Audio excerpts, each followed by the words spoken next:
Here are some reasons why it floods. First, it floods because it rains, and rains and the typhoons that brings them have increased in magnitude.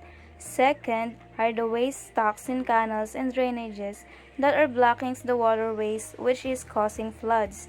Third are caused by illegal cutting trees or deforestation.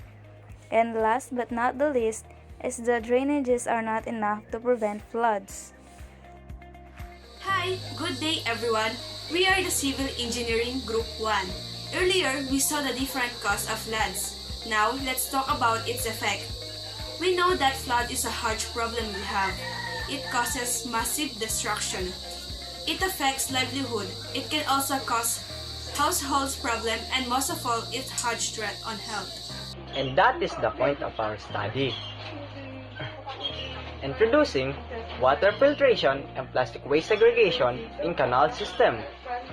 In here, we are generating a new design of canal that seems to be the solution on our problems regarding floods.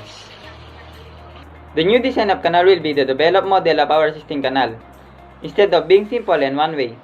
The new design we are proposing is a lot different. However, it will lead us to more effective canal system.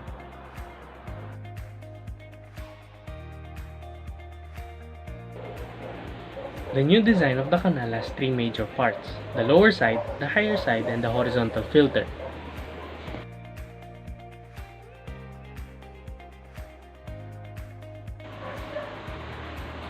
The higher side is made to be the entrance of possible ways trying to enter the canal system. The standard size of the canal is 3 to 4 feet. With this, consider the height of the higher side will be the half size of the canal. The horizontal filter was made to be the filter of the system. It is made up of metal bars, a half-size screen. Both should be corrosion resistant and combined through welding.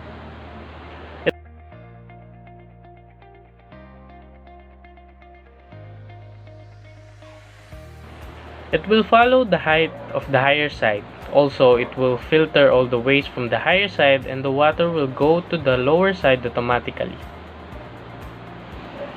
The lower side will allow the water to flow freely and prevent the canal from being blocked by trash, and flood will not occur.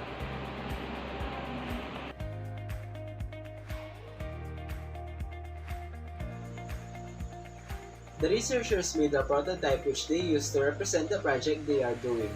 Despite of the situation, the researchers was able to make a prototype model which can demonstrate what their actual product can do. In making the prototype, the researchers used plyboard as base and plywood as walls with measurement of 30.48 cm in height and length and 38 cm in width. Metal measure skin was also used as filter and tied it with wire to become stable. As for the higher part of the canal, the researchers used stock of insulation measuring 15 cm in height, 29 cm in length, and 19 cm in width.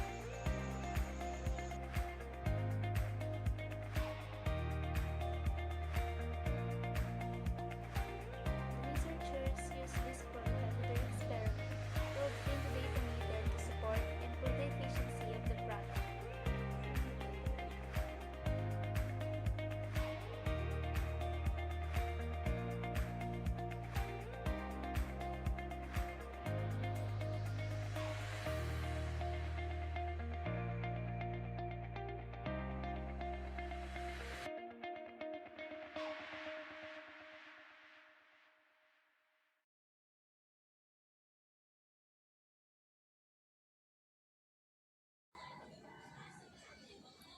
For the research instrument, the researchers utilized the following criteria to ensure the validity and reliability of the data they have gathered.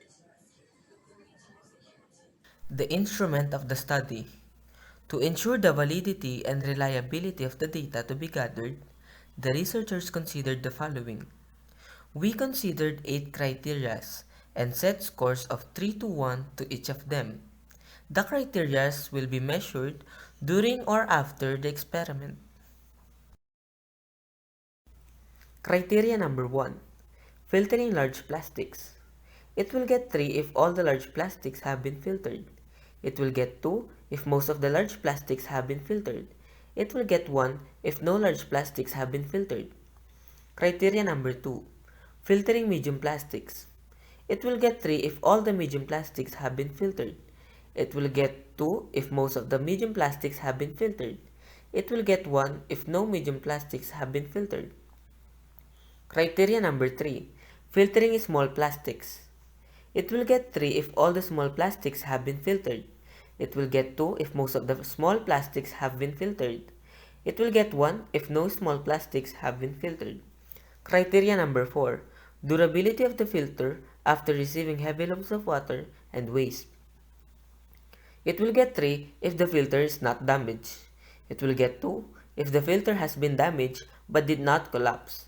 It will get 1 if the filter has collapsed. Criteria number 5. The capacity. It will get 3 if the filter contained 1/4 kg to 1 kg of waste completely. It will get 2 if the filter managed to contain 1/5 kg to 1/8 kg of waste. It will get 1 if the filter did not manage to contain 1/16 of kilogram of waste and below. Criteria number 6. Flow of the water. It will get 3 if the water flowed smoothly. It will get 2 if the water flowed with waste. It will get 1 if the water did not flow smoothly. Criteria number 7. Low water pressure. It will get 3 if the whole design is not affected after receiving low water pressure. It will get 2 if the whole design is affected after receiving low water pressure. It will get 1 if the whole design is ruined after receiving low water pressure. Criteria number 8. High water pressure. It will get 3 if the whole design is not affected after receiving high water pressure.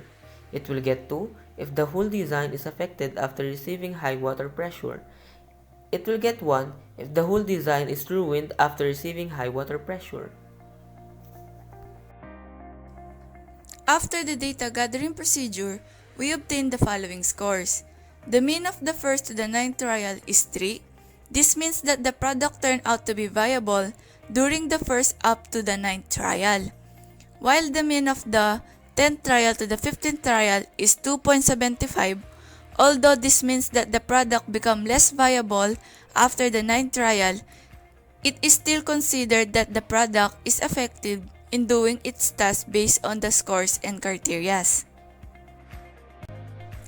In our SOP number 2, we're going to use the statistical tool of t-test to see if there is a significance difference between the two.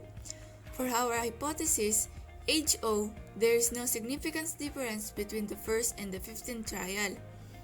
And for HA, there is a significance difference between first and the 15th trial.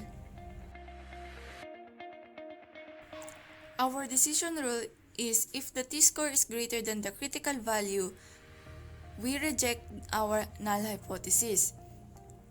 Upon solving the t-test, we got the score of 7.5107. Since our t-score is greater than the critical value, we're going to reject the null hypothesis and accept our alternative hypothesis, which is there is a significance difference between the first and the 15th trial.